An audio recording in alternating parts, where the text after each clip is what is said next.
दोस्तों स्वागत है आपका बिहार न्यूज़ में। दोस्तों मैं हूं फिरदौस गनी और आप देख रहे हैं केडीवी लाइव। दोस्तों आज हो चुका है 27 मई 2022। तो आज की बिहार की टॉप न्यूज़ लेकर आए हैं आपके लिए। दोस्तों वीडियो स्टार्ट करने से पहले आपसे एक रिक्वेस्ट है, अगर आप नए आए हैं इस चैनल पर तो फिर चैनल को सब्सक्राइब करके बेल आइकन को भी प्रेस कर दीजिए और साथ में वीडियो को लाइक कर दीजिए, अपने दोस्तों के साथ शेयर भी कीजिए। तो चलिए दोस्तों स्टार्ट करते हैं आज की पूरे बिहार की टॉप न्यूज़। दोस्तों वीडियो स्टार्ट करने से पहले आपको बता दें कि आप लोगों ने कल की वीडियो में कमेंट में बहुत सारे सवाल पूछे थे। आज हम आपके सवालों के जवाब लेकर आए हैं। आप अंत तक हमारे साथ बने रहिए, आगे चल करके आप लोगों के सवालों का जवाब दिया जाएगा। तो चलिए स्टार्ट करते हैं आज की पूरे बिहार की टॉप न्यूज़। दोस्तों आज सबसे पहले बात करते हैं कि बिहार में मौसम का उतार चढ़ाव लगातार जारी है। बुधवार और गुरुवार को बिहार के कई इलाकों में बारिश हुई है, जहां बारिश के कारण तापमान में कमी आई है। मौसम विज्ञान केंद्र पटना की माने तो आज बिहार के 8 जिलों में बारिश हो सकती है। इसको लेकर के विभाग ने अलर्ट जारी कर दिया है। मौसम विज्ञान केंद्र के मुताबिक आज केवल 8 जिलों में ही बारिश होगी, लेकिन इसका प्रभाव अन्य जिलों में भी पड़ेगा, जहाँ इस बारिश के बाद तापमान में कमी आएगी और लोगों को गर्मी से राहत मिलेगी। बिहार के जिन जिलों में आज बारिश की संभावना जताई गई है उनमें पूर्वी चंपारण, पश्चिमी चंपारण, शिवहर, सीतामढ़ी, सुपौल, किशनगंज और अररिया शामिल है। देश में अगले 24 घंटे के दौरान बिहार, उत्तर प्रदेश पूर्वी भाग, उत्तर पूर्व, दक्षिण पूर्व भागों के कुछ स्थानों पर मेघ गर्जन, बिजली चमकने के साथ हल्के से मध्यम स्तर की बारिश के साथ साथ 30 से 40 किलोमीटर प्रति घंटे की रफ्तार से हवा चलने का पूर्वानुमान है। दोस्तों बात करते हैं कि बिहार के औरंगाबाद में पुलिस ने एक बसपा नेता की होटल में रेड किया है। छापेमारी के दौरान अलग अलग कमरों से 8 लड़कियों के साथ 7 लड़कों को भी आपत्तिजनक हालत में पकड़ा है। पुलिस इस मामले को देह व्यापार से जोड़ करके देख रही है। छापेमारी के दौरान होटल के कमरों की तलाशी ली गई है, जहां सभी को पकड़ करके थाना लाया गया है, जहां पुलिस उसे पकड़े गए युवक युवतियों से पूछताछ कर रही है। दोस्तों बात करते हैं कि बढ़ती महंगाई से जनता को राहत देने के लिए मोदी सरकार ताबड़तोड़ फैसले ले रही है। पेट्रोल, डीजल और गैस सिलेंडर के बाद अब खाने का तेल भी सस्ता होगा, क्योंकि सरकार इस पर आयात शुल्क से छूट देने जा रही है। सरकार की ओर से जारी नोटिफिकेशन के अनुसार सोयाबीन और सूरजमुखी तेल का एक साल में 20 लाख मीट्रिक टन आयात बिना शुल्क किए जा सकेगा। कारोबारियों को ये छूट 25 मई 2022 से 31 मार्च 2024 तक मिलेगी। सूत्रों का कहना है कि इम्पोर्ट ड्यूटी और मेस में इस कटौती से ग्राहकों के लिए खाने का तेल सस्ता हो जाएगा। सरकार ने यह फैसला ऐसे समय में लिया है जब देश में खाने के तेल की कीमतें पिछले 2 साल में दुगुनी से भी ज्यादा बढ़ चुकी है। सरकार ने सूरजमुखी और सोयाबीन तेल की कीमतों में कटौती के लिए इन दोनों तेल के आयात पर लगने वाली इम्पोर्ट ड्यूटी पूरी तरीके से खत्म कर दी है। दोस्तों बात करते हैं कि बिहार विधान परिषद की 7 सीटों पर चुनाव की घोषणा हो गई है, जहां भारत निर्वाचन आयोग ने इसकी घोषणा कर दी है। विधान परिषद के 7 सदस्यों का कार्यकाल 31 जुलाई को समाप्त हो रहा है। इन 7 सीटों पर नामांकन की प्रक्रिया 2 जून से शुरू हो जाएगी, जहां मतदान 20 जून को कराया जाएगा। बिहार विधानसभा कोटे से निर्वाचित जिन 7 सदस्यों का कार्यकाल खत्म हो रहा है, निर्वाचन आयोग ने बताया है कि विधानसभा कोटे की इन 7 सीटों पर नामांकन 2 जून से शुरू होगा, जो 9 जून तक चलेगा। नामांकन पत्रों के अनुसार 10 जून से होगी, जबकि नाम वापसी की अंतिम तिथि 13 जून निर्धारित की गई है। 7 सीटों के लिए मतदान 20 जून को सुबह 9 बजे से 4 बजे तक होगा। मतों की गणना 20 जून से ही शाम 5 बजे तक होगी। दोस्तों बात करते हैं कि अगर आप भी किसान योजना का लाभ ले पा रहे हैं तो फिर अब आपके लिए एक और बड़ी खुशखबरी आई है। दरअसल केंद्र सरकार किसानों पर मेहरबान है, जहाँ किसानों की आय बढ़ाने और उनके कर्जे उतारने के लिए लगातार सरकार प्रयास कर रही है। अब सरकार किसानों को नया कृषि बिजनेस शुरू करने के लिए 15 लाख रुपए मुहैया करा रही है। तो आइए जानते हैं कैसे आप इस योजना का लाभ उठा सकते हैं। तो किसानों की आर्थिक मदद के लिए सरकार ने पीएम किसान FPO स्कीम की शुरुआत की है। इस स्कीम के तहत फार्मर्स प्रोड्यूसर ऑर्गेनाइजेशन को 15 लाख रुपए दिए जाएंगे। यह सरकार देश भर के किसानों को नया कृषि बिजनेस शुरू करने के लिए वित्तीय सहायता दी जाएगी।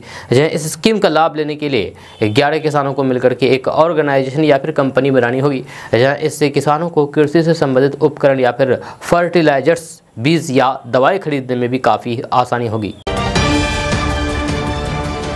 दोस्तों दोस्तों बात करते हैं कि पेट्रोल और डीजल की कीमत में अचानक कमी करने से पंप मालिकों को भारी नुकसान उठाना पड़ता है। नवंबर 2021 के बाद मई माह में भी इसी तरीके के कदम उठाए गए हैं। इससे पेट्रोल पंप मालिकों को 3 से 20 लाख रुपए तक का नुकसान हुआ है। कुछ को इससे भी अधिक का नुकसान उठाना पड़ा है। इसकी भरपाई सरकार को करनी चाहिए। इसके विरोध में 31 मई को देश भर में डीलर कंपनियों से पेट्रोल और डीजल की खरीदारी नहीं करेंगे। ये बातें बिहार पेट्रोलियम डीलर्स एसोसिएशन के अध्यक्ष प्रभात कुमार सिंह ने कही है। प्रभात कुमार ने कहा है कि अचानक एक्साइज ड्यूटी में कमी करके 10 रुपए पेट्रोल डीजल की कीमत घटाने से पेट्रोल पंप मालिकों को लाखों का नुकसान हो जाता है। इससे कार्यशील पूंजी ही बर्बाद हो जाती है। जब पेट्रोल डीजल की कीमतों में 40 से 50 पैसे लीटर की वृद्धि होती है। हमारी मांग है कि इसी अनुपात में कीमतें घटाई जाए। दोस्तों बात करते हैं कि उत्तर प्रदेश के राज्यसभा सांसद हरनाथ सिंह यादव ने बुधवार को ऑल इंडिया मजलिस इत्तेहादुल मुस्लिमीन के प्रमुख असदुद्दीन ओवैसी की तुलना पाकिस्तान के संस्थापक मोहम्मद अली जिन्ना से की है। जहां उन्होंने कहा है कि आज़ादी के पहले देश को तबाह करने का काम जिन्ना ने किया था, वही आज़ादी के बाद वाला काम वे कर रहे हैं। भाजपा सांसद हरनाथ यादव ने कहा है कि ओबीसी देश को तबाह करने के लिए काम कर रहे हैं, जो जिन्ना ने आज़ादी से पहले सुनियोजित तरीके से किया था और भारत की जनता उनके इस रवैये को बर्दाश्त नहीं करेगी और इस तरह की हरकतों को नहीं होने देंगे। उन्होंने मुस्लिम समुदाय को आगाह करते हुए कहा कि ओबीसी मुस्लिम समुदाय को गुमराह करने की कोशिश कर रहे हैं। आपको बता दूं कि इससे पहले मंगलवार को ओबीसी ने महंगाई, ईंधन की कीमतों और बेरोजगारी के लेकर के मुगलों को जिम्मेदार ठहराते हुए भारतीय जनता पार्टी पर कटाक्ष किया था। पत्रकारों से बात करते हुए ओबीसी ने चुटकी ली कि प्रधानमंत्री किसी भी चीज के लिए जिम्मेदार नहीं थे, इसके बजाय औरंगजेब, अकबर और शाहजहां पर जिम्मेदारी डाल दी है। ओबीसी ने तंज कसते हुए कहा कि मेरा मानना है कि पेट्रोल की बढ़ती कीमतों के लिए मुगल जिम्मेदार है, इसके लिए औरंगजेब जिम्मेदार है, अकबर महंगाई के लिए और शाहजहां बेरोजगारी के लिए जिम्मेदार है। मेरा यही मानना है, ये सभी जिम्मेदारियां मुगल पर आती है। प्रधानमंत्री किसी भी चीज के लिए जिम्मेदार नहीं होते हैं। दोस्तों बात करते हैं कि बिहार विश्वविद्यालय की ओर से मुख्यमंत्री कन्या उत्थान योजना के कार्यान्वयन के लिए जिलावार कार्यक्रम जारी किया गया है। तालिका के अनुसार मुजफ्फरपुर, सीतामढ़ी, पूर्वी चंपारण, पश्चिमी चंपारण और वैशाली जिले के लंबित आवेदकों के सत्यापन के लिए क्रमशः 10-10 दिनों का समय दिया जाएगा। अध्यक्ष छात्र कल्याण अभय कुमार ने बताया है कि अब तक जिन छात्रों ने योजना का लाभ लेने को लेकर के आवेदन किया है, उसके आवेदनों का सत्यापन किया जा रहा है। इस बीच 5 जिलों से छात्राएं विश्वविद्यालय के कार्यालय में पहुंच रही है। सीधे आवेदन का सत्यापन नहीं किया जा रहा है। दोस्तों बात करते हैं कि भ्रष्टाचार और आय से अधिक संपत्ति अर्जित करने के मामले में आर्थिक अपराध इकाई की टीम ने पटना के रुपसपुर के थानेदार मसूदन के कई ठिकानों पर बुधवार को एक साथ छापेमारी की। जहां पटना और औरंगाबाद के 3 ठिकानों पर छापेमारी जब खत्म हुई तब चौंकाने वाला खुलासा हुआ है। जहां थानेदार की पत्नी और मां के नाम पर पटना, औरंगाबाद और गया में कई भूखंड के दस्तावेज जब्त किए गए हैं। इसके अलावा थानेदार के अलग अलग ठिकानों पर तकरीबन 9 लाख कैश, 5 बैंक खाते और LIC में निवेश से संबंधित कागजात भी जब्त किए गए हैं। आर्थिक अपराध इकाई ने इस मामले को लेकर के थानेदार के खिलाफ अपने थाने में केस दर्ज किया है। दोस्तों खबर मधेपुरा की है, जहां कुमारखंड थाना इलाके के टिकुलिया बाजार में अपराधियों ने किराना व्यवसाय से 6 लाख रुपए लूट लिए। वहीं रुपए लूट करके भाग रहे अपराधियों को आक्रोशित ग्रामीणों ने खदेड़ करके दबोच लिया और ग्रामीणों के हत्थे चढ़े एक अपराधी की आक्रोशित ग्रामीणों ने जम करके पिटाई करना शुरू कर दिया। ग्रामीणों ने अपराधी की एक मोटरसाइकिल को भी आग के हवाले कर दिया। बताया जा रहा है कि मधेपुरा जिले के कुमारखंड प्रखंड के अंतर्गत टिकुलिया चौक पर 2 बाइक्स पर सवार 4 अपराधियों ने एक किराना व्यवसायी राम नरेश पौदार से हथियार के बल पर 6 लाख रुपए लूट की घटना को अंजाम दिया और इस दौरान व्यवसायी के शोर शराबे करने पर स्थानीय लोगों की भीड़ इकट्ठा हुई। यह भीड़ को देख करके अपराधी हवाई फायरिंग करते हुए भागने की कोशिश करने लगे। इस दौरान ग्रामीणों ने खदेड़ करके एक अपराधी को दबोच लिया, जिसके बाद ग्रामीणों ने पहले तो अपराधी की जमकर पिटाई कर दी। वहीं मौके पर मौजूद कुछ लोगों के द्वारा बीच बचाव भी किया गया और घटना की सूचना पुलिस को दे दी गई, लेकिन जब तक पुलिस आती तब तक आक्रोशित भीड़ अपराधी की जमकर धुनाई कर दी और मोटरसाइकिल को भी आग के हवाले कर दिया। दोस्तों बात करते हैं कि बिहार के गोपालगंज में ससुराल वालों ने मासूम बच्चों के सामने उसकी मां की पीट करके हत्या कर दी। यह वारदात के बाद सबको गन्ने के खेत में छिपा करके फरार हो गए। यह घटना की सूचना पाकर के पुलिस मौके पर पहुंची तो फिर मृतक की बेटी ने हत्या का राज खोल दिया। जब बेटी की निशानदेही पर पुलिस ने महिला के शव को गन्ने के खेत से बरामद किया है और पोस्टमार्टम के लिए सदर अस्पताल भेज दिया है। यह घटना जादवपुर थाना क्षेत्र के चतुर बघा गाँव की है। जब मृतक महिला का नाम पूजा देवी है, जो चतुरबगा वार्ड 1 निवासी कृष्ण वर्मा की पत्नी थी। यह 4 साल पहले मार्च 2018 से कुचायकोट थाना क्षेत्र के रामपुर गांव निवासी विश्वनाथ प्रसाद की पुत्री पूजा देवी की शादी हुई थी। जब शादी के बाद दोनों की 2 बेटियां हुई। जब पूजा के मायके वालों का आरोप है कि सोमवार को मायके से विदा करा करके पति ससुराल लेकर के आया और इसके बाद मंगलवार की पूरी रात पिटाई की। जब बुधवार की सुबह पूजा ने घर पर फोन करके सास और पति द्वारा पिटाई किए जाने की सूचना की दी, शिकायत की। पूजा के घर वालों को लगा कि पारिवारिक मामला है, आपस में बातचीत से सुलझा लिया जाएगा और इसके लिए बुधवार को पूजा के घर पहुंचने को कहा। इस बीच बुधवार की सुबह में खबर मिली है कि पूजा देवी की ससुराल वालों ने हत्या कर दी है। दोस्तों वक्त हो चला है आपके सवालों के जवाब का। तो सबसे पहले सवाल लेते हैं रोशन कुमार जी से। ये लिखते हैं कि फिरदौस भाई 3 दिन से कमेंट कर रहे हैं कि 10th कंपार्टमेंटल एग्ज़ाम का रिजल्ट कब आएगा। रोशन कुमार यादव, जिला गया से। तो रोशन कुमार जी अभी इसके लिए कोई अपडेट नहीं आया है, जब अपडेट आएगा तो आपको बता दिया जाएगा। उसके बाद अगला कमेंट लेते हैं हेमंत पांडे जी से। ये लिखते हैं कि हमारे पिताजी ऑटो रिक्शा चालक है, क्या हमारा भी राशन कार्ड रद्द कर दिया जाएगा। बिल्कुल भी नहीं, बिल्कुल नहीं रद्द किया जाएगा। और दूसरा कमेंट वही लिखते हैं कि लड़कियों की शादी की उम्र कितनी है। तो लड़कियों की शादी की उम्र अभी 21 साल कर दिया गया है नए नियम के अनुसार। अब अगला कमेंट लेते हैं मोहम्मद दिलशाद आलम जी से। ये लिखते हैं कि अररिया जिला से बोल रहा हूँ, गाँव बलवाट इंदिरा आवास में वार्ड सदस्य 8,000 रुपये ले रहे हैं। भाई क्यों ले रहे हैं, न्यूज़ में ज़रूर बताइए।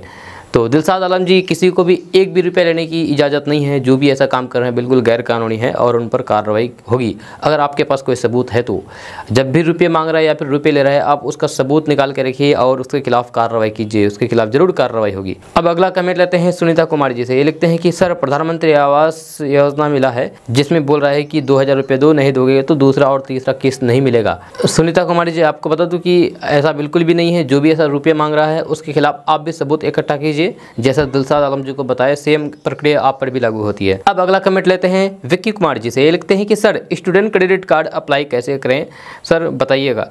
तो Vicky Kumar ji, student credit card के लिए आप ऑनलाइन के द्वारा अप्लाई कर सकते हैं। अब नेक्स्ट सवाल लेते हैं मोहम्मद सलमान जी से। लिखते हैं कि फिरदौस भाई मेरा कार्ड ब्लॉक कर दिया गया है, कैसे खुलेगा, अनाज भी नहीं मिल रहा है हमको, हम गरीब आदमी हैं। तो सलमान जी, इसके लिए आपको एप्लीकेशन लिखना होगा। एप्लीकेशन लिख करके आप जन वितरण कार्यालय में जाकर के जमा कर दीजिए जो भी प्रॉब्लम है आपका। अब अगला सवाल लेते हैं मनोज कुमार जी से। लिखते हैं कि नमस्ते सर, किसान का रुपया कब आएगा, थोड़ा बताइए।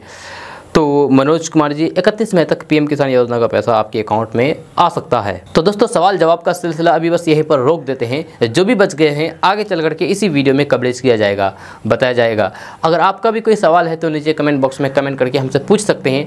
आपके सवाल को केडीबी लैब के माध्यम से दिखाया जाएगा। तो चलिए बढ़ते हैं डेली न्यूज़ की ओर। और दोस्तों बात करते हैं कि बिहार के बेगूसराय जिले के रचियाही गांव में गुरुवार की सुबह एक कार्यक्रम का आयोजन किया गया था। जहां इस कार्यक्रम में बिहार के उप मुख्यमंत्री तारकिशोर प्रसाद भी शामिल हुए थे। साथ ही कई अन्य नेतागण भी इस कार्यक्रम में शामिल हुए थे। इसी दौरान मंच टूट गया और तारकिशोर प्रसाद बाल बाल बच गए। आपको बता दूं कि इस घटना में जेडीयू के जिला अध्यक्ष रुदल राय का भी पैर टूट गया है। रुदल को इलाज के लिए अस्पताल में भर्ती कराया गया है। गुरुवार की सुबह आयोजित इस कार्यक्रम में कई विधायक और उप मुख्यमंत्री पहुंचे थे। कार्यक्रम स्थल पर पहले फीता काट करके उद्घाटन किया गया। इसके बाद महर्षि में ही परमहंस महाराज की तस्वीर पर पुष्पांजलि अर्पित करते समय जैसे ही दीप प्रज्वलित करके कार्यक्रम का उद्घाटन होने वाला था, तभी मंच टूट गया और सभी गिर पड़े।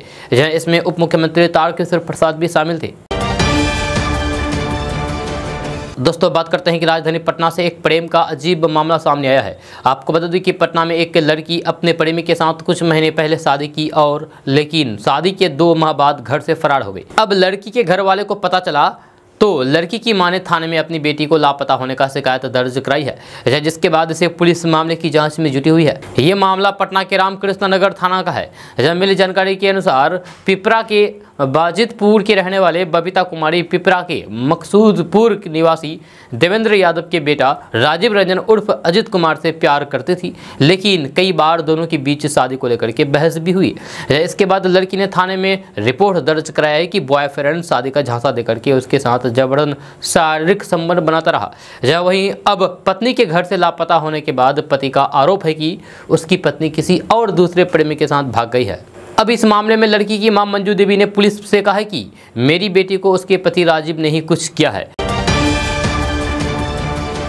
दोस्तों बात करते हैं कि बिहार के मुख्यमंत्री नीतीश कुमार ने कहा है कि बिहार में इस साल के अंत तक सभी इंजीनियरिंग और पॉलिटेक्निकल कॉलेज के भवनों का निर्माण कार्य पूरा कर लिया जाएगा। नीतीश कुमार ने वीडियो कॉन्फ्रेंस के माध्यम से भवन निर्माण विभाग द्वारा कार्यान्वित विज्ञान एवं प्रौद्योगिकी विभाग के 893 करोड़ रुपए की लागत के 17 भवनों का उद्घाटन और 193 करोड़ रुपए की लागत के 5 भवनों का शिलान्यास करने के बाद कार्यक्रम को संबोधित करते हुए कहा है कि उन्होंने निर्णय लिया है कि हर जिले में इंजीनियरिंग कॉलेज और पॉलिटेक्निकल कॉलेज का निर्माण करेंगे। इसी साल के अंत तक सभी इंजीनियरिंग कॉलेज और पॉलिटेक्निकल कॉलेज के भवनों का निर्माण पूरा कर लिया जाएगा। दोस्तों बात करते हैं कि बिहार में सियासी सरगर्मी तेज है। इसी बीच अब आरजेडी उपाध्यक्ष शिवानंद तिवारी ने आरजेडी सुप्रीमो लालू प्रसाद यादव को नसीहत दी है कि राज्यसभा के इसी चुनाव में तेजस्वी यादव को पार्टी की पूरी जिम्मेदारी सौंप दी जाए। जहां उन्होंने अपने फेसबुक अकाउंट पर पोस्ट करते हुए लिखा है कि पूर्व में भी अनेक अवसरों पर एक से अधिक मर्तबा मैंने उनको सलाह दी है, लेकिन उन्होंने उनकी अनदेखी की, फलस्वरूप उनका तो नुकसान ही हुआ है। जहाँ सामाजिक न्याय आंदोलन को भी नुकसान पहुँचा है। पिछली बार जो गलतियां हुई है उसको केंद्रित करते हुए शिवानंद तिवारी ने उम्मीद जताई है कि इस बार लालू प्रसाद यादव उनकी सलाह को मान लेंगे और तेजस्वी यादव को पार्टी की पूरी कमान सौंप देंगे। जहां उन्होंने कहा है कि जब लालू प्रसाद यादव ने अपने राजनीतिक वारिस के रूप में तेजस्वी यादव को चुना तो आरजेडी ने संपूर्ण हृदय से उनका स्वीकार किया है। जहाँ ये जरूरी भी था, इसीलिए भी कि बिहार देश का सबसे युवा प्रदेश है। जहाँ बिहार की पूरी आबादी में 58% आबादी 25 वर्ष से नीचे वालों की है। इस आबादी के सपनों और आकांक्षाओं को लालू प्रसाद यादव सहित हम पुरानी पीढ़ी के लोग नहीं समझते हैं। समय बदला है, ये आबादी गांव के उन पुराने मुहावरों और कहावतों को नहीं समझती है जिसके महारथी लालू जी हैं। शिवानंद तिवारी का कहना है कि तेजस्वी यादव को ये कमान संभालने की जिम्मेदारी मिलनी चाहिए, जिसमें वे तय कर सके कि विधान परिषद या फिर राज्यसभा किसे भेजा जाए। जहाँ उनका कहना है कि युवाओं के बीच तेजस्वी यादव की पैठ है। जहाँ चुनाव के 2 रिजल्ट में साफ हो गया था। 2020 के विधानसभा चुनाव में गठबंधन से लेकर के नेतृत्व तक भार तेजस्वी यादव ने संभाला था। इसका फायदा भी आरजेडी को मिला था।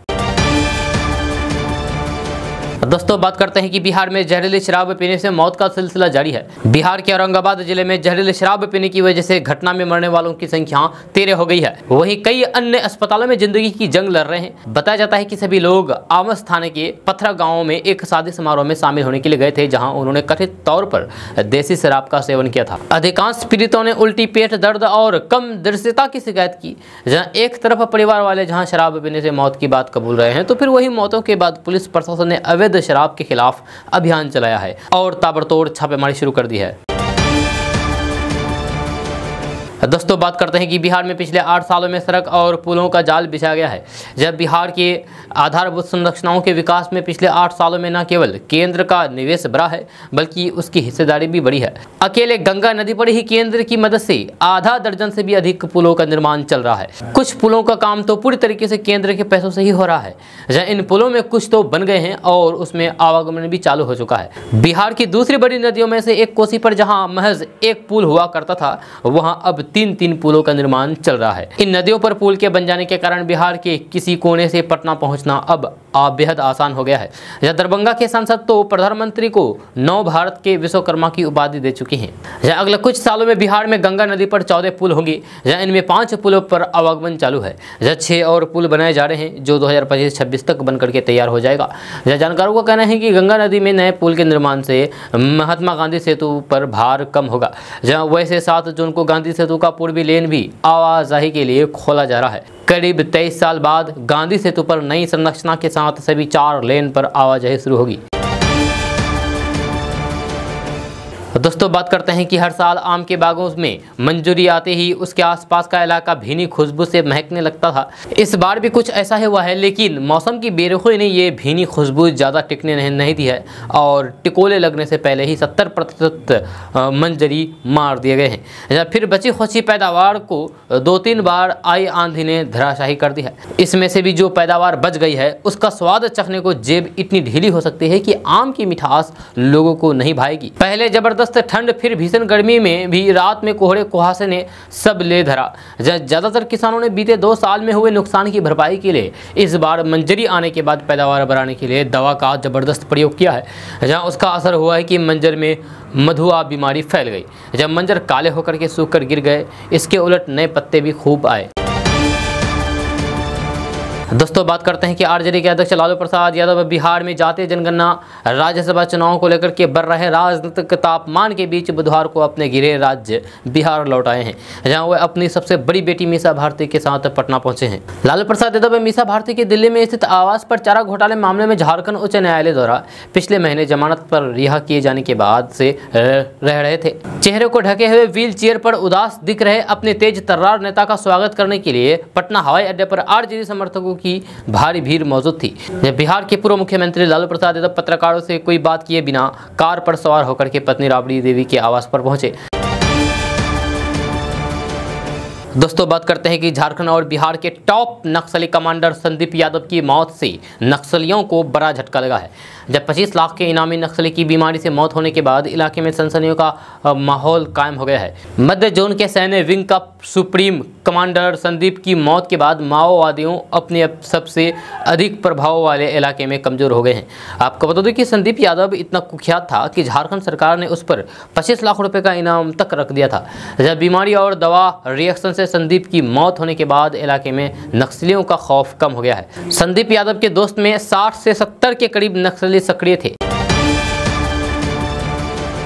दोस्तों बात करते हैं कि हिंदुस्तानी अवाम मोर्चा के राष्ट्रीय प्रधान महासचिव दानिश रिजवान ने बताया है कि 5 जून को किशनगंज में हिंदुस्तानी अवाम मोर्चा के नवनियुक्त राष्ट्रीय अध्यक्ष बिहार सरकार में लघु जल संसाधन और अनुसूचित जाति जनजाति कल्याण मंत्री डॉक्टर संतोष सुमन की अध्यक्षता में पार्टी के संस्थापक संरक्षक बिहार के पूर्व मुख्यमंत्री जीतन राम मांझी की गरिमामयी उपस्थिति में राष्ट्रीय कार्यकारिणी पहली बैठक होगी। हिंदुस्तानी अवाम मोर्चा के राष्ट्रीय मीडिया प्रभारी अमरेंद्र कुमार त्रिपाठी ने बताया है कि पार्टी के राष्ट्रीय प्रधान महासचिव डॉक्टर दानिश रिजवान की कुशल नेतृत्व में आयोजित 5 जून को होने वाले राष्ट्रीय कार्यकारिणी की बैठक की तैयारी को लेकर के डॉक्टर दानिश रिजवान 2 जून से ही किशनगंज के दौरे पर रहेंगे। हिंदुस्तानी अवाम मोर्चा के नवनियुक्त राष्ट्रीय अध्यक्ष डॉक्टर संतोष कुमार सुमन की अध्यक्षता में 5 जून को होने वाले राष्ट्रीय कार्यकारिणी की बैठक पार्टी संगठन की मजबूती को लेकर के बहुत ही खास है।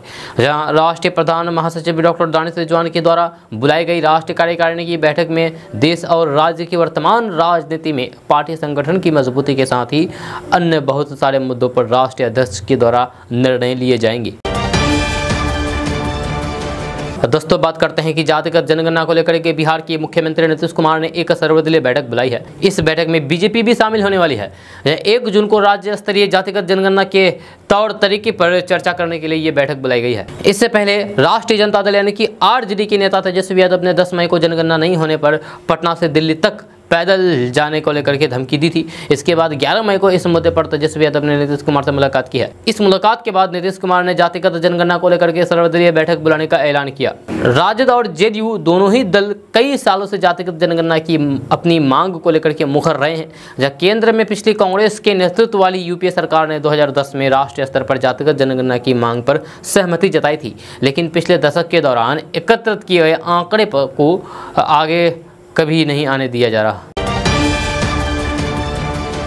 दोस्तों बात करते हैं कि उत्तर प्रदेश के जिले गोंडा से एक ऐसा मामला सामने आया है जिसे सुनकर के हैरान होने के साथ ही 2 प्रेरणा भी ली जा सकती है। जी हाँ, शहर के नई नवेली दुल्हन ससुराल जाने से पहले ही परीक्षा केंद्र में पहुंच गई। बॉलीवुड का गाना है, गाना यह है कि मुझे साजन के घर जाना है। जहाँ लेकिन लड़की इस गाने को दरकिनार करते हुए दुल्हन पहले परीक्षा दी, उसके बाद फिर साजन के घर गए। यह शादी की लिबास में परीक्षा देने पहुंची दुल्हन को देख करके हर कोई हैरान हो गया। वहीं जिन्हें उससे हौसला मिला उन्होंने युवती के इस कदम को सराहा भी है। यह शादी की जोड़े में परीक्षा देने पहुंची दुल्हन को देख करके सब हैरान रह गए। जरा सी मुश्किल और सख्ती होने पर परीक्षा छोड़ देने के दौर में इस नव विवाहिता ने मिथक को तोड़ते हुए बुलंद हौसलों के साथ शिक्षा को वरीयता दी है और अपनी ननद के साथ शादी के जोड़े में ही परीक्षा केंद्र पहुंच गई। यह शहर के नवाबगंज इलाके में SMI महिला विद्यालय में परीक्षार्थी दुल्हन निशा यादव की शादी बस्ती जिले में हुई थी। वह BA द्वितीय वर्ष की छात्रा है। नव विवाहिता निशा सामाजिक बंधनों को दरकिनार करके समाज शास्त्र की द्वितीय पाली की परीक्षा देने दुल्हन की लिबास में भी पहुंच गई। 7 फेरे लेने के बाद साजन के घर ना जाकर के नव विवाहिता परीक्षार्थी सीधे परीक्षा केंद्र पहुंच गई। जहां वहां पर पहुंची तो फिर सभी लोगों ने उसका स्वागत किया और हौसला बढ़ाया। जहां निशा का मानना है कि शिक्षा स्वयं और समाज सुधारने का एक बेहतरीन जरिया है। जहां इसलिए सभी लोगों को शिक्षा ग्रहण करते हुए सभी जटिल बाधाओं को तोड़ करके परीक्षा में अवश्य शामिल होना चाहिए। दोस्तों बात करते हैं कि बिहार सरकार के निर्देश पर कटिहार के जिला पदाधिकारी उदयन मिश्रा कल रौतारा में स्थित उत्क्रमित मध्य विद्यालय में पठन पाठन मध्याह्न भोजन विद्यालय में रख रखाव और शिक्षा की गुणवत्ता की जांच करने के लिए पहुंचे, जहां जिला पदाधिकारी उदयन मिश्रा विद्यालय के हर एक पहलुओं का बारीकी से निरीक्षण किया और संबंधित शिक्षक कर्मियों को उचित दिशा निर्देश दिया। जहां डीएम ने विद्यालय में औचक निरीक्षण के दौरान खुद जमीन पर बैठ करके बच्चों के साथ भोजन किया और मध्याह्न भोजन की गुणवत्ता की जाँच भी की। आपको बता दो कि इससे पहले भी कटिहार के जिला पदाधिकारी कई विद्यालयों का औचक निरीक्षण किया है, जिसमें कभी वे बेंच के पिछली कतार पर बैठ करके शिक्षकों के पठन पाठन का जायजा लेते दिखे, लेकिन आज फिर से जब वे माध्यमिक उच्च विद्यालय रौतरा पहुंचे तो वहां भोजन की गुणवत्ता की जांच करते हुए खुद जमीन पर बैठ करके खाना खाया। दोस्तों बात करते हैं कि अप्रैल महीने में खुदरा महंगाई दर 8 सालों के उच्चतम 7.79% और थोक महंगाई दर 9 सालों के सबसे उच्चतम स्तर 15.08% पर जा पहुंचा है। पेट्रोल डीजल के दाम आसमान तो छू ही रहे थे, जब खाने के तेल का खर्च रसोई का बजट बिगाड़ रहा था, जब महंगे डीजल के चलते बाकी तमाम चीज़ें महंगी हो रही थी, जहाँ आम लोग महंगाई से त्राहिमाम कर रहे हैं, जिसके बाद सरकार पर महंगाई नकेल कसने के लिए दबाव बना, जिसके बाद मोदी सरकार ने महंगाई पर लगाम लगाने के लिए 8 बड़े फैसले लिए हैं इन 8 सालों में। तो वे कौन कौन से फैसले हैं, तो चलिए हम आपको एक नज़र डालते हैं सरकार ने महंगाई पर लगाम लगाने के लिए 8 वो कौन कौन से फैसले लिए हैं। तो सबसे पहले बात करते हैं कि केंद्र सरकार ने सबसे पहले पेट्रोल डीजल पर एक्साइज ड्यूटी घटाने का ऐलान किया। जब पेट्रोल पर 8 रुपये तो डीजल पर 6 रुपये प्रति लीटर एक्साइज ड्यूटी घटाया, जिससे आम लोगों को महंगे पेट्रोल डीजल से राहत मिल सके। दूसरे नंबर पर बात करें तो सरकार ने गेहूं की बढ़ती कीमतों को देखते हुए गेहूं के निर्यात पर रोक लगा दिया, जिससे उत्पादन में आई कमी से निपटा जा सके। भीषण गर्मी के चलते गेहूं के उत्पादन में कमी आई है। नंबर 3 पर बात करें तो सरकार ने चीनी की बढ़ती कीमतों को देखते हुए चीनी के एक्सपोर्ट की लिमिट तय कर दी है। इस सीजन में चीनी कंपनियां 10 मिलियन टन से ज्यादा चीनी निर्यात नहीं कर सकेगी। चौथा नंबर पर बात करें तो सरकार ने उज्ज्वला योजना के तहत लाभार्थियों को गैस सिलेंडर पर 200 रुपये सब्सिडी देने का फैसला किया है, जिससे इन लोगों को सस्ती रसोई गैस उपलब्ध कराई जा सके। 5वें नंबर पर बात करें तो केंद्र सरकार ने देश में स्टील की बढ़ती कीमतों को देखते हुए और डोमेस्टिक मार्केट में स्टील की सप्लाई बढ़ाने के लिए स्टील के निर्यात पर ड्यूटी लगाने का फैसला किया है। इससे इंफ्रास्ट्रक्चर रियल एस्टेट कंपनियों के अलावा ऑटो कंपनियों को फायदा होगा, जो लागत बढ़ने से परेशान थे। छठा नंबर पर बात करें तो सरकार ने स्टील और प्लास्टिक इंडस्ट्री से जुड़े कई कच्चे माल पर इंपोर्ट ड्यूटी घटाने का फैसला किया है, जिससे इन कंपनियों को सस्ता कच्चा माल उपलब्ध हो सके। 7वें नंबर पर बात करें तो सरकार ने खाने के तेल के बढ़ते दामों पर नियंत्रण लगाने के लिए इस वित्तीय वर्ष और अगले वित्तीय वर्ष में 20 लाख टन क्रूड सोयाबीन और क्रूड सनफ्लावर ऑयल बगैर इंपोर्ट ड्यूटी के आयात करने का फैसला किया है। 8वें नंबर पर बात करें तो किसानों को महंगे खाद से निजात दिलाने के बजट में आवंटित 1 लाख करोड़ रुपए की सब्सिडी के अलावा 1.1 लाख रुपए अतिरिक्त सब्सिडी देने का फैसला किया है। इस कदम से किसानों को राहत मिलने की उम्मीद है।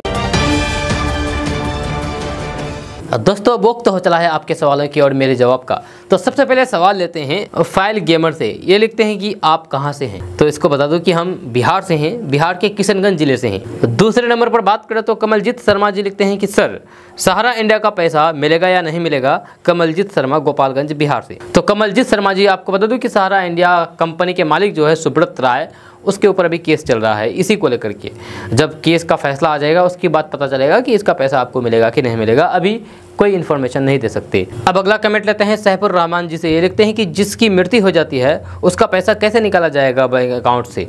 तो सहपुर रहमान जी आपको बता दूं कि बैंक अकाउंट खोलते समय नॉमिनी भरा जाता है। नॉमिनी में जिसका नाम दिया जाता है, अगर उस व्यक्ति की मौत हो जाती है तो फिर उस नॉमिनी को उसका पैसा मिलेगा। तो आप बैंक जाइए और पता कीजिए कि इसका नॉमिनी कौन है, किसका नाम दिया गया है। जिसको भी नाम दिया गया है उसको ये पैसा मिलेगा। अगला कमेंट लेते हैं ललन झा जी से। ये लिखते हैं कि सहारा पर फैसला कब आएगा। तो ललन झा जी आपको बता दूं कि अभी सहारा इंडिया पर केस चल रहा है और सुप्रीम कोर्ट में ये केस चल रहा है। पहले से पटना हाई कोर्ट में ही केस चल रहा है, लेकिन अब केस सुप्रीम कोर्ट चला गया है। अब फैसला कब आएगा नहीं कह सकते। अब अगला कमेंट लेते हैं आसिक आलम जी से। ये लिखते हैं कि सर बिहार में कौन सा डिस्ट्रिक्ट में सर्वे का काम चल रहा है, इसके बारे में बताइए। तो आसिक आलम जी आपको बता दूं कि पूरे बिहार में मैक्सिमम जिले में अभी सर्वे का काम चल रहा है और ये सर्वे सबसे पहले स्टार्ट हुआ सीमांचल से, जिसके बाद अब मैक्सिमम जिले में ये काम चल रहा है। अब अगला कमेंट लेते हैं मोहम्मद इरशाद सिद्दीकी जी से। ये लिखते हैं कि अस्सलाम वालेकुम फिरदौस भाई, KYC नहीं हुआ है तो क्या PM किसान योजना का पैसा नहीं मिलेगा?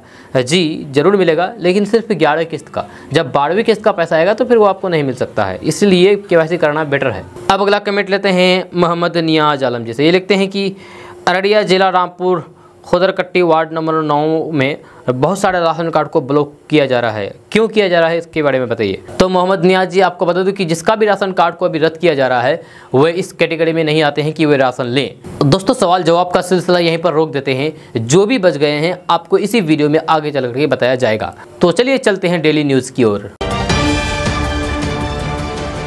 तो दोस्तों, बात करते हैं कि अगले महीने से कार और बाइक खरीदना महंगा हो जाएगा।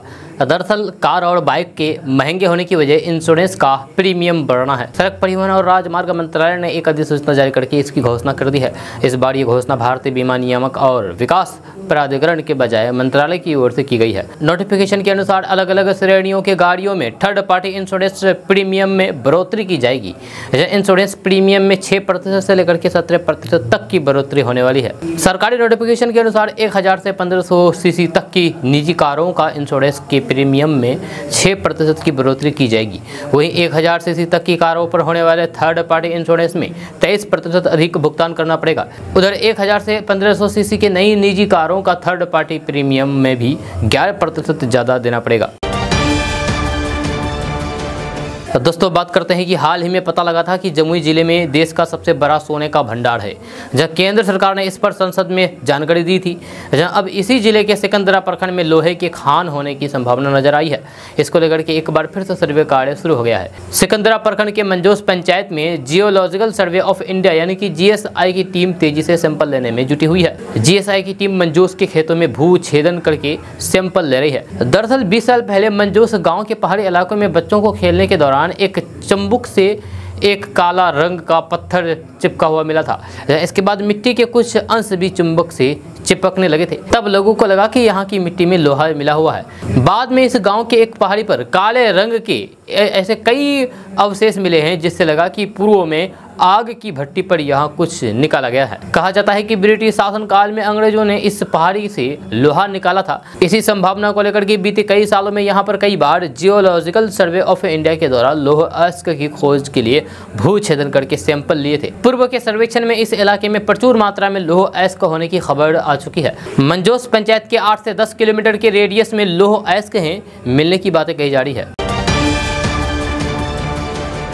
दोस्तों, बात करते हैं कि मोतिहारी की रक्सौल में हवाई अड्डा बनने का रास्ता साफ हो गया है। जब मोतिहारी DM शीर्षद कपिल अशोक ने रक्सौल में हवाई अड्डा बनाने के लिए जमीन उपलब्ध कराते हुए विभाग और मंत्रालय को पत्र भेजा है। DM ने जिला राजस्व शाखा के माध्यम से निदेशक संचालक सिविल विमानन निदेशालय मंत्रिमंडल सचिवालय विभाग हवाई अड्डा पटना को पत्र लिखा है। अगर सब कुछ ठीक ठाक रहा तो फिर जल्द ही मोतिहारी वासियों को हवाई यात्रा का सुविधा मिलना शुरू हो जाएगा।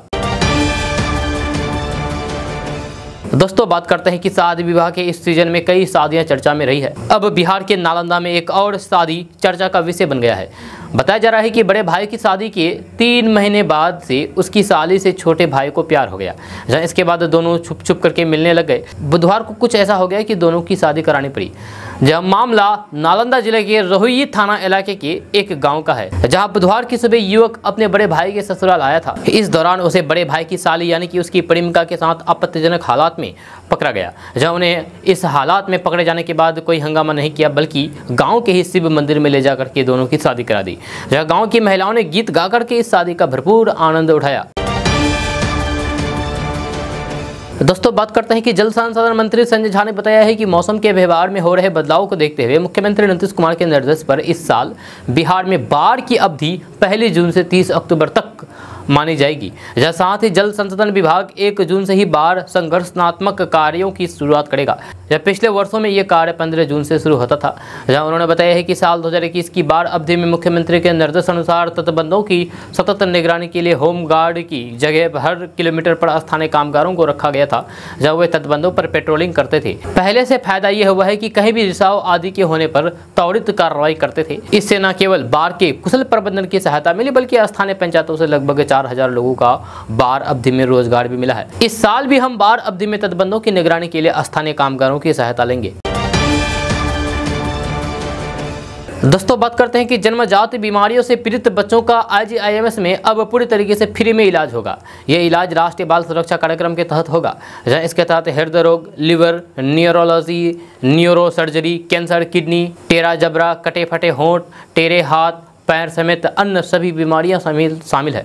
जब बुधवार को अस्पताल अधीक्षक डॉक्टर मनीष मंडल की अध्यक्षता में IGIMS के वरिष्ठ चिकित्सकों और RBSK के वरिष्ठ पदाधिकारियों की बैठक हुई। जहां अधीक्षक ने बताया है कि बुधवार को अलग अलग बीमारियों का वर्गीकरण किया गया है, जहां उसमें भर्ती होने से लेकर के जाँच, सर्जरी, दवाइयों पर खर्च से लेकर के अन्य उपकरणों के खर्च का आकलन किया गया है। जहाँ उसके अनुसार उस बीमारी में राशि रखने का प्रावधान किया गया है। दोस्तों बात करते हैं कि बिहार सरकार ने गुरुवार को हुई राज्य मंत्रिमंडल की बैठक में बिहार औद्योगिक निवेश प्रोत्साहन नीति 2022 को मंजूरी दे दी है। मुख्यमंत्री नीतीश कुमार के नेतृत्व में हुई बैठक में 18 प्रस्ताव को स्वीकार किए गए हैं। कैबिनेट ने इसको लेकर के प्रस्ताव पारित किया है। बिहार कैबिनेट की बैठक में राज्य स्कीम मद के अंतर्गत वित्तीय वर्ष 2022-23 से 2023-24 में बिहेटा में स्थित SDRF वाहिनी मुख्यालय के परिसर में संरचनाओं के निर्माण के लिए 267 करोड़ की राशि स्वीकृत की गई है। दोस्तों बात करते हैं कि बिहार के कृष्ण भक्तों को अपने आराध्य की पूजा करने का एक और प्रमुख मंदिर जल्द ही मिलने वाला है। जब पटना में बने 100 करोड़ रुपए के इस्कॉन मंदिर की तेजी से बड़ी प्रसिद्धता और लोकप्रियता के बाद बिहार के सीमांचल इलाके में भी कृष्ण भक्तों को इस्कॉन की सौगात मिलने जा रही है। जब पूर्णिया में इस्कॉन मंदिर बनाने को लेकर कि गुरुवार को होम्स पनोरमा में सामाजिक कार्यकर्ताओं और बुद्धिजीवियों की बैठक हुई। इसमें इस्कॉन मंदिर पटना के पदाधिकारियों और आचार्यों के साथ एक विशेष बैठक करके पूर्णिया में भी इस्कॉन मंदिर बनाने को लेकर के विचार विमर्श किया गया है। इस्कॉन मंदिर के नंद गोपाल महाराज ने बताया है कि पटना की तर्ज पर ही पूर्णिया में भी इस्कॉन मंदिर का निर्माण किया जाएगा। इसके लिए जगह चिन्हित करके भूमि का अधिग्रहण कार्य जल्द ही शुरू किया जाएगा। दोस्तों वक्त हो चला है आपके सवालों के जवाब का। तो सबसे पहले सवाल लेते हैं मुजीबुर अंसारी जी से। ये लिखते हैं कि सर, सहारा इंडिया का जो केस चल रहा है उसको सरकार गंभीरता से क्यों नहीं देखती है? ये उसके लिए क्या करना होगा, इसकी जानकारी वीडियो में ज़रूर बताइए। तो मुजीबुर रहमान जी, सहारा इंडिया का जो केस चल रहा है अभी सुप्रीम कोर्ट में है और पटना हाई कोर्ट में है केस। इसमें सरकार की तरफ से कोई अभी दखल नहीं दिया गया है। सुप्रीम कोर्ट और हाई कोर्ट के फैसले के अनुसार सहारा इंडिया के प्रमुख को काम करना होगा। जब वो काम नहीं करेगा तब फिर सरकार उस पर दबाव बनाएगी। उसके बाद अगला कमेंट लेते हैं नाजिर एम्ब्रॉयडरी से। ये लिखते हैं कि PM आवास योजना न्यू आवेदन कहाँ कैसे करें, कैसे होगा थोड़ा बताइए। तो नाजिर जी, PM आवास योजना के लिए आप अपने वार्ड सदस्य को जाके पकड़िए या फिर मुखिया को जाके पकड़ेंगे तो फिर भी आपका काम हो जाएगा। अब अगला कमेंट लेते हैं मोहम्मद अजहर इमाम जी से। ये लिखते हैं कि सर, PM किसान फॉर्म फिलिप अगले साल किए थे लेकिन उसको रद्द कर दिया गया है। अब क्या करें, फिर से किसान फॉर्म को फिलिप करें? तो बताइएगा KDB के माध्यम से। तो अजहर इमाम जी, आपको बता दें कि जब आप अप्लाई किए थे तो आप अपना स्टेटस में जाकर देखिए, स्टेटस में कुछ गड़बड़ होगा तभी तो आपका फॉर्म रद्द कर दिया गया होगा। जो कारण है, जिस कारण की वजह से आपका फॉर्म को रद्द कर दिया गया है, उस कारण को पकड़िए, उसके बाद फिर दोबारा अप्लाई कीजिए, हो जाएगा। उसके बाद अगला कमेंट फिरोज खान जी से लेते हैं। ये कहते हैं कि गुड मॉर्निंग, लाइब्रेरियन की वैकेंसी कब से हो रहा है, थोड़ा बताइएगा। तो इसके बारे में भी कोई भी जानकारी नहीं है, कोई अपडेट नहीं है। उसके बाद अगला कमेंट लेते हैं प्रेम कुमार सिंह जी से। ये लिखते हैं कि ग्रामीण चिकित्सक का कब बहाली होंगे सर, बताइए। तो प्रेम कुमार जी, इसका भी अभी कोई अपडेट नहीं आया है, जब आएगा तो बता दिया जाएगा। उसके बाद अगला कमेंट है जुनेद नदफ जी से। ये लिखते हैं कि हमारी बेटी BA पार्ट 2 पार्ट में है, वह IAS बनना चाहती है, जिसमें पैसे की कमी होने के कारण उसका एडमिशन नहीं हो पाया है। मैं मदद चाहता हूं, सो प्लीज़ मदद करें। तो जुनेद जी, अगर आपकी बेटी को आप IAS बनाना चाहते हैं तो बहुत सारे फ्री कोचिंग भी चलाई जाती है बिहार में, जाकर के पता कीजिए, आप वहां से अच्छी शिक्षा दिला सकते हैं IAS के लिए। अब अगला कमेंट लेते हैं हरिलाल मांझी जी से। ये लिखते हैं कि फिरदौस सर, B.Ed के पढ़ाई एडमिशन के लिए स्टूडेंट क्रेडिट कार्ड का लोन का फॉर्म अप्लाई कर सकते हैं, प्लीज़ रिप्लाई। और क्या होगा नहीं होगा?